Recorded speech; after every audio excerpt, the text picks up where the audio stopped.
So if we were to talk about financial fallout and the sort of 21 incredible stories in that book, if you had to sort of give us the blurb, you know, how would you describe that project, and what should people that haven't read it expect from financial fallout? Um, a realization that we live in a lie. I think Hmm.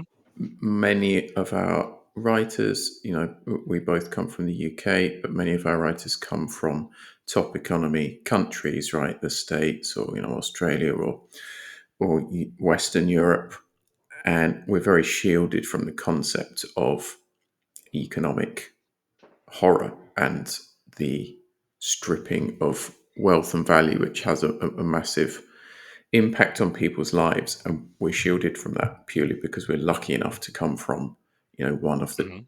currencies in the world, which is treated to some extent as a reserve currency and is the most sound of the currencies, but there are nearly Right. 200 of them, Yeah. and there's only a few sound ones or few ones which are not at the verge of collapse at any given moment. So Sure. I guess my message would be it's a way that you can empathize with um, people who are and will go through these situations.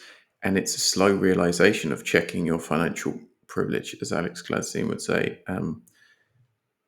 and understanding that money, our monetary system, is largely built on a lot of cloak and dagger, a lot of lies, and a lot of theft. Yeah, absolutely. And I think if we expanded on that even further, one of the big questions would be: do people know the difference between currency and money? What do we mean by value? You talked about sound money just then. Does everyone know that sound money means it's a unit of account, medium of exchange, and store of value? You could argue that lots of fiat currencies that no longer fit the definition of sound money. Um, Certainly. Digital tokenized gold is getting towards being pretty sound, right? Ethereum gets towards it, but Bitcoin ultimately is probably the soundest money in the world, which is insane. 'Cause there are people that still think it's a scam, which is just absurd. But one of the things that I like about financial fallout is it's a lot more accessible to people that are interested in sci-fi, who may not know what we know about economics and money and Bitcoin. I had amazing conversations with DJ Bodden and Graham Shimin, and when we talk about sci-fi, in Star Wars, they just have credits, right? And they just say, hey, we've got, this bounty hunter wants 1 million credits, and you just know that credit means money, right? And some of these stories treat money in such an interesting way. Like, I'm thinking of We Are Living Well, right? I mean, without giving any spoilers, the money in that is very unusual, isn't it? Because it's not money per se. Mm. It's seeds that grow, and it's so creative and clever. So I'm really excited for people to read some of these stories because I they're mean, so good. let me jump in and walk back a little bit on what you said about do people know, what a currency is and what Mhm. sound money is. My background is somebody who was born into a middle class family in the UK, a top economy country. Mhm. I like to think that I'm quite smart. Got good grades at school and went to university, got a Yeah. job afterwards until a couple of years ago when I got orange pilled. Mhm. I knew nothing about money. I knew nothing about financial markets. I knew nothing about what money is. I Sure. knew nothing about the terminology. So that in itself um, was a steep learning curve and a lot of things to learn. That's not even talking about Bitcoin and learning the myriad of rabbit holes that there is to go down on that and to learn about. The ultimate issue with people who are stuck on the fiat sort of slave mindset is that they're so busy and they're so under pressure and they're so challenged with just making ends meet and getting to the end of the month and getting through their life that they don't care. They don't care about finding the root of the problem. They don't want to do hard study, hard, you know, Hmm. discovery of all of these problems and solutions. That's totally understandable. Who does? I Sure. hope that this fiction project can get into the hands of a few people who just like sci-fi. They just like reading about, Yeah. crazy dystopias. The kind of person who's going to turn on the television and watch Terminator. It doesn't mean that they're thinking about the philosophy of, whether machines should be taking over the world or not. They just think, I want, an escape. I want to Yep. put myself in a Yep. dystopian world and have a character really fighting to survive and, saving the day. And it so happens that these stories are about finance, and that may make people think about their own financial situation and system that they live in. That's really the idea of the project. Is they're just stories, they're entertainment, and yes, they have a message. But I hope that people The just read message and is, enjoy the stories. yeah, yeah. It's kind of, it's gonna enrich your experience if you understand that. I think the Matrix did such a good sort of Plato's allegory of the cave. It did such a good job of showing us that, and people that know what that means will appreciate that. But you're right, it's still at its base level an entertaining story, and that's what we like, and that's what we're here to talk about. So one of the things I'd like to know, I mean, I've been editing this collection with you. It's been a great privilege and honor to do so. But you are an editor, you're an experienced editor, and I'm aware that you're also very familiar with writing competitions, as I am too. Why don't we talk a little bit about what editors do, how we can be impressed by stories, and I think it would also be fun to talk about how to immediately disqualify yourself, as sometimes people do, right? Because you get a lot of, all editors get a lot of submissions, right? And unfortunately, some will be disqualified. So I think what we can talk about is what makes them good, opportunities, areas to explore, but then also the challenges that people tend to, the hurdles people tend to kind of fall at, and then sadly not perform particularly well. What do you think? The success that I've had in competitions came when I just submitted the right piece to the right judge, the right editor, the right competition when there was a particular fit on theme. So if it is a themed competition, as this financial fallout one was, that's pretty important, really nailing the theme. And I'd even suggest to writers think about, why has that theme been selected? In the case of financial fallout, it's because we make no secret of the fact that at Consensus Network and 21 Futures, we are a publisher with an agenda.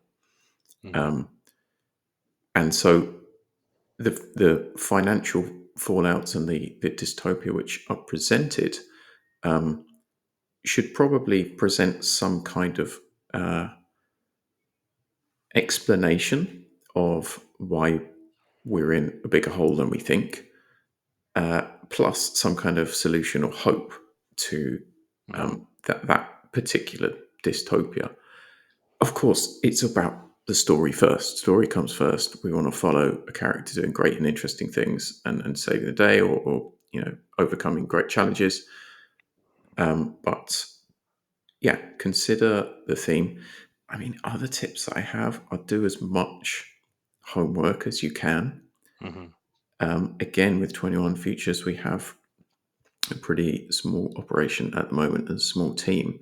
So people can probably stalk me and read my work and see what I like. You can troll the 21 Features website and read most of the previously published works, and reviews, and many more things on the website. So yeah, I don't want to give the typical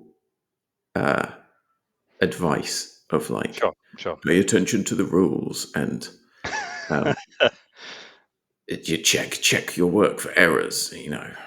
Yeah. I, So I see- there are two ways of talking about writing, right? There's meta, what I call meta writing, which is writing about writing and learning about writing and reading about writing, and then there's the writing itself. So with the meta, what you're talking about is a great idea. Do your homework, and yes, nail the theme. And we'd like it if you stick to the brief. The word count is pretty set. You know, don't send 5,000 words for a 3,000 word story. Um, but ultimately, what I'm thinking about as well is when you're in the weeds of the writing. I have different conversations with different writers who are writing the same type of story. Sorry, my cat's come to say hello again. Um, some people will struggle to write 3,000 words, and others can do it in an afternoon. Like, I'm happily one of the latter, and I think that comes with um, you know, experience and time invested into it. But what I found with some of the stories, and I wonder if you agree with this, Phil, but many writers will become self-conscious and kind of do like an exposition dump and just tell you everything that happens in the story, which is not really a story. What we want to look at is things with clear beginning, middle, and end, ideally with some dialogue. It's very unusual to get stories that have no dialogue in them at all, right? But that sometimes happens. I think people really, one of the great things to do is, like you said, go and read great stories, great books, um, and ultimately think, instead of just telling people what happens in my story, how can I examine my own storytelling? you know I think that's important. What do you think? yeah, we have a good variety of writers submitting to 21 Futures. Some are experienced and even acclaimed sci-fi writers who Hmm. have gone into high-end publications, magazines, won competitions, published their own books and novels collections. And some are completely new writers. Some, people come from all over the world. People have different levels of fiction writing ability, let's say. So, as somebody who was an editor who would like to showcase some of the different perspectives that we get, sometimes I'm willing to pick stories which are not so technically sound and not such, wonderfully written pieces if they demonstrate a, what's the right word, like just a strong ethic and a strong message and a Sure, passion sure. in the Yeah. writing. So Because I, there's a I mean, difference I totally between agree with you, Alex. I mean, you read a story and it's all dialogue, and you think this is not a play. This is a fiction that we're reading, so that's not yeah, going to go in the book. But sometimes newer writers will, um, and we work with writers as well. We do various levels of editing to get stories into the best shape it can be. yeah. Um, Yeah, I think what you're touching on there is the idea that you can tell a great story without being a great writer, and you can be a great writer who doesn't tell great stories. And the ones that are going to win have a good combination of both, right? So you don't yeah, for need. sure. I have a master's degree in English and creative writing from Kingston in London, but not everyone needs that. That is a nice thing for me to have because I'm privileged. I did pay for it and earn it, but I understand not everyone has that. But to become truly excellent at something, you must learn about it, but then apply your learning. That's what wisdom is. It's the application of what you've learned. And I would encourage all readers to not be humbled by, oh, there are really established writers in this, but to like sort of roll your sleeves up and have a go, because we are accessible, right? Anyone can enter. And anyone can also, thanks to the powers of the internet, learn a lot for free. You don't necessarily need higher education anymore.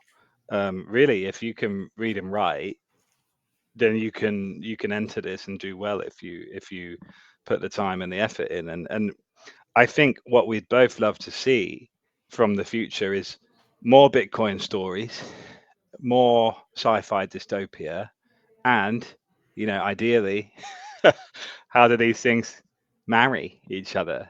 Do you think? I mean, our little growing Telegram community, new things are coming out all the time, right? And we're finding new stuff, but we're also re-examining old things and thinking, hey, this is like a precursor to what we've been looking at. So if you had to sort of make some predictions about, Bitcoin fiction, sci-fi dystopia, do you think 2025 is going to be a good year for us? I hope so. I think sort of libertarian ideals and the concept of freedom fiction is mostly expressed through sci-fi because you are extending the current restrictions to the nth degree to show people what an awful totalitarian state can do, like in 1984, or what a nanny state can do, a la Ayn Rand. I don't think, I mean, Bitcoin fiction is new and somewhat limited in its scope. In 20, 30 years, it won't be a genre because if we live in a hyper Bitcoinized world, that would be like saying money fiction or dollar Mm. fiction. I mean, money is just a part of stories because it's something that we use. So in that sense, it's limited. I do think there is it's this cycle is sort of the time when we'll get more full length books, we'll get more novels, we'll get more, um, maybe a bestseller.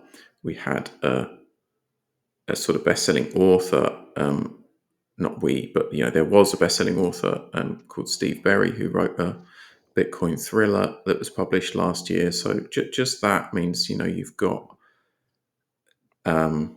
the Bitcoin symbol and a plot about. I haven't read the book. I probably should do, but a book about that on the front, in the window of Barnes and Noble, and front and center on Amazon, and thousands of reviews, people reviewing it in the New York Times or whatever.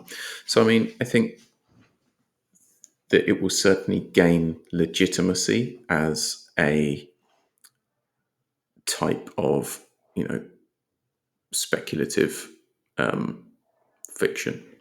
Yeah, and it's going to be important going forward. I think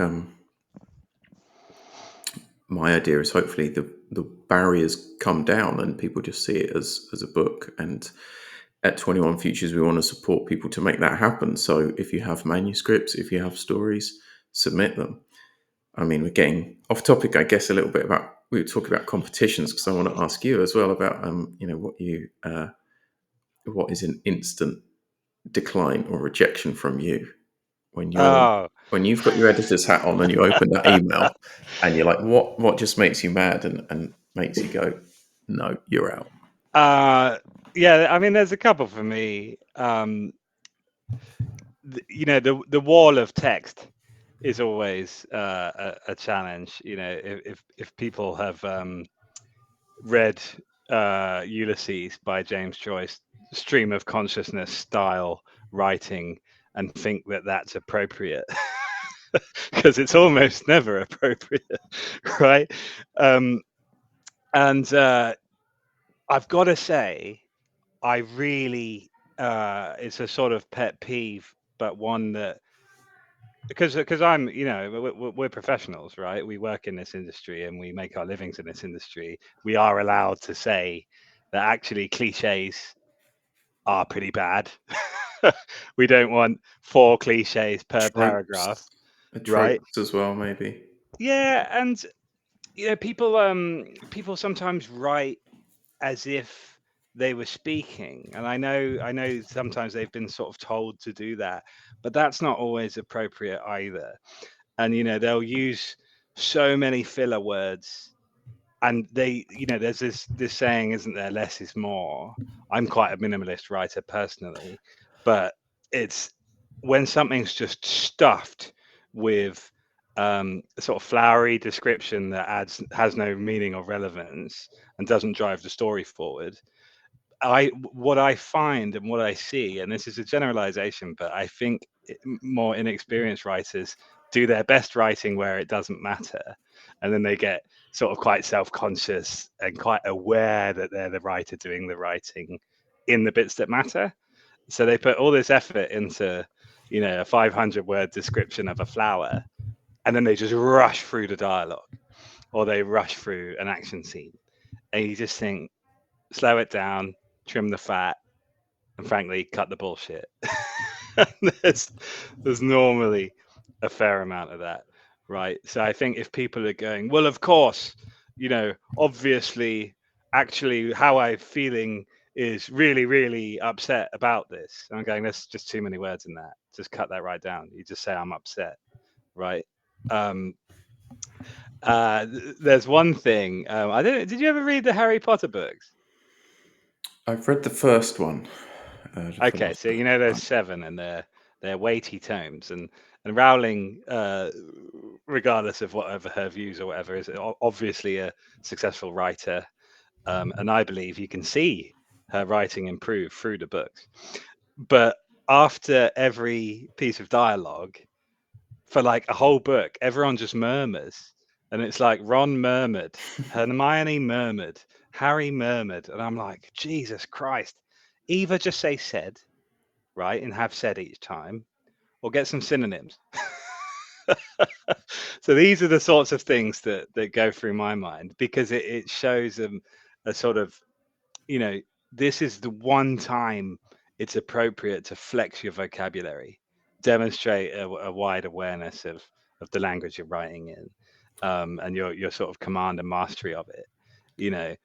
I mean, that can be at the editor's behest, to be honest. I'm more of a minimalist, and I would prefer to cut everything out possible and to have the reader do a lot of the writing.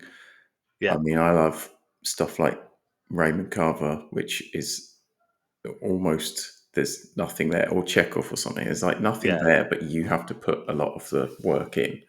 And yeah. I think that goes back to what I said about if you know who the judge or editor is of a competition or a publication, read some of their work, read some of the things that they have published, and you'll get an idea for what kind of pieces you have that may fit the bill, or how to craft something for that writer. I mean, just going back to like what makes a piece acceptable or not. I Mhm. think there's two things. There's the writing craft that you've been talking about, and then there's getting into the mind of the editor. And small bugbears for me are like just stuff that grabs your attention, that gets in the way of the actual story. Anything authorial, like using fancy words that the author wants to use, using fucking ellipses, if you pardon my French, at the end of every I thought you were line of going to say dialogue. M dashes, but yeah, You ellipses know just what? I'm not too anti M dash. I do think that I hate an M dash. with punctuation, my tip, in fact, with the form of your writing, my tip is this: zoom out, like press Control minus minus minus until you get to see several pages of your work on the screen, and you'll Hmm. be able to see the size of the paragraphs. If you've got a bunch of dialogue all together that doesn't run very well, compare it to a book. Open the nearest novel and say, does this look like a book? Does the text look Yeah, like yeah. it? Or does this have 15 M dashes on the page? Because if you don't see that in books. because it's not optimal writing. They're getting in the way. They're costing the reader their attention. They're taking them Yeah, out of the storytelling. So totally anything agree. that takes the editor or the reader at that moment out of the story and puts them into questioning, why have you used another ellipses? Like, Mhm. I don't need to know that there was some. I mean, there's always some kind of pause after Yeah, one but person a finishes comma is speaking and normally another fine. starting. A You know, comma is normally fine, right? Don't be afraid of the comma. Um, attention grabbing if you're going to punctuation use, interrobangs can just yeah, wind me up. So if you're going to use colons, it's more. semicolons, get them correct. Things like that. But that's all form and function. On the other side, really, a short story has a clear beginning, middle, and end. But even if you read some books by writers like Dan Brown or James Patterson, who do wonderful shows on Masterclass, even their chapters are like little short stories that all fit together to form a bigger narrative. So there's definitely a piece for people to look at around narrative. Narrative must fit the theme. The theme must have messages within it that convey the narrative and the theme. Yeah, so there's actually quite a lot to writing, isn't there? It's it's sort of, I don't know if people sometimes think it's easy. Uh, it can be easy, but if you want it to be good, it should be quite difficult, shouldn't it? I mean, short fiction is difficult.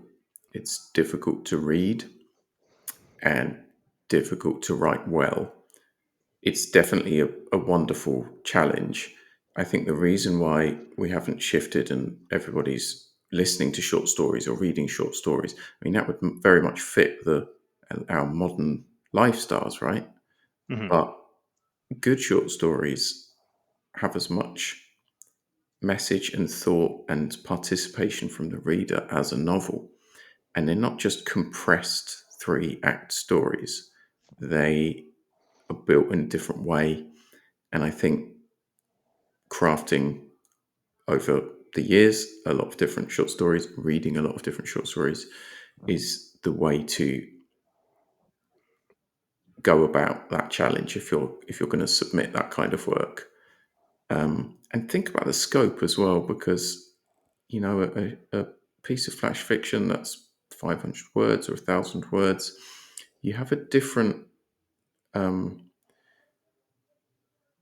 possibility of what you can actually achieve Hmm. to a short story, up to 6,000 words, let's say, and a novella up to 20, 40,000 words, and then a novel. I think many um, novice writers only know one kind of story, Yeah, and that's yeah. the kind of story that does not work very well The formula, within the within formula. one to four Yeah, thousand words. So I guess, like, learn different kinds of stories and yeah. put those in. Totally agree. I mean, it's nice to write outside your genre as well. Like, I'm a ghost story writer. I do gothic horror. But I wrote a country music young adult romance novel as an exercise, and that was awesome. That was great fun. It's really important to do these things, and it's like really nice for me to speak about writing. Um, but but we could do that all day, and I want us to make sure that the people listening understand who this is for, who we're doing it for, the kind of people we want to get stuck in, how they might get stuck in the future, and then also when can we expect to hold a physical copy of Financial Fallout in our hands. So if you can answer all those questions, What then were we the, can. what were the first questions? I only heard the last one, and that's Yeah, the so one I'm the ready yeah to the last answer. one, the last one being the most immediately pressing. So we can start with that if you want. But really, just a reminder of who 21 Futures is for, the kind of people it's for, right? Our audience. And then should people want to move from being perhaps a listener of the podcast to, hey, I want to write something, I want to get stuck in. Yeah, how should they do that? How do you want them to do that? Who's 21 Futures for? curious minds. If you are somebody who enjoys fiction, be it in films, be it in short animations like Love, Death and Robots. I think there's some kind of synergy between Love, Death and Robots and 21 Futures. I can't put my finger on exactly, but something that I like anyway. Yeah, if you are somebody who enjoys stories where you ask questions and you don't take things for granted. Those stories are often high concept sci-fi stories, or stories of rebellion, or stories of freedom. So I think if that has ever resonated with you, stories of freedom, if you have any kind of interest in a better monetary future, Hmm. then check out some of the stories. There are some really interesting concepts. There are some terrifying ones. There are some hopeful ones, and I hope that in the future these stories will get into the hands of lots of people, and the project will get much bigger. And a book is out probably when you're watching this video. Alex and I are recording this before launch, but it will be already out. So go to 21futures.com or bitcoinbook.shop or Amazon and look for the book. Amazing, amazing. And also, people can join our Telegram group, right? We have Twitter and some more esoteric social channels. Subscribe to the YouTube, like the video, share with your friends. One of the nice things about what we were talking about is this how you take something like Bitcoin mainstream? Do you obfuscate it entirely and just tell great stories that underpin new technologies? There's always been exciting new technology to explore. So this project is for the people who are looking to the future rather than necessarily the past, right? And I think that's really exciting. So if people watched Star Trek and thought, how do those materializers just create stuff? The people that ask those sorts of questions probably are going to like this kind of thing. But yeah, I think, Phil, we'll wrap it up there. And we'll say thank you very much for your time and your hard work on this project, because it's been two years you've spent on this, maybe longer. On 21 Futures, yeah, since 2023. So yeah, it's probably been Yeah, 2 years yeah. since we launched the idea, and we'll have at least 21 more. That's all I can promise. And thank you for Fantastic. your work too, Alex, and your expert opinions and hosting the podcast. And very much looking forward to everyone reading the book and being part of the show as well. Like, if you want to submit something, you're welcome. This project is not just built by pompous authors to put their work into a cool anthology. It is for everyone to come on board and participate. So if you're an up and coming writer, just follow us on socials, visit 21futures.com, get in touch, and you may find your work published. Amazing. All right then, Phil. Well, it's great to chat. You have a wonderful day, and we'll stay in touch.